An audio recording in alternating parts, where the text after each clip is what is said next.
بسم اللہ الرحمن الرحیم۔ السلام علیکم۔ سب سے پہلے تو آج میں آپ لوگوں کے ساتھ ایک ریکویسٹ کرتی ہوں جو روز ہی کرتی ہوں لیکن کوئی نہیں مانتا۔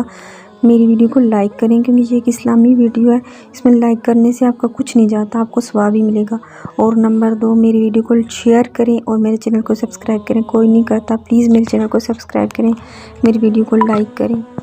تھینک یو سو مچ۔ آج میں 3 حدیث آپ لوگوں کے ساتھ چھوٹی 3 حدیث شیئر کروں گی۔ سب سے پہلے لوگوں نے پوچھا یا رسول اللہ کون سا اسلام افضل ہے؟ تو نبی اکرم صلی اللہ علیہ وسلم نے فرمایا وہ جس کے ماننے والے مسلمانوں کی زبان اور ہاتھ سے سارے مسلمان سلامتی میں رہیں۔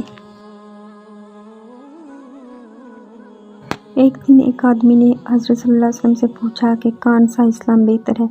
فرمایا یہ کہ تم کھانا کھلاؤ اور جس کو پہچانو اس کو بھی اور جس کو نہ پہچانو اس کو بھی، الغرض سب کو سلام کرو۔ حضرت صلی اللہ علیہ وسلم نے فرمایا کہ تم میں سے کوئی شخص ایماندار نہ ہوگا جب تک کہ اپنے بھائی کے لیے وہ نہ چاہے جو اپنے نفس کے لیے چاہتا ہو۔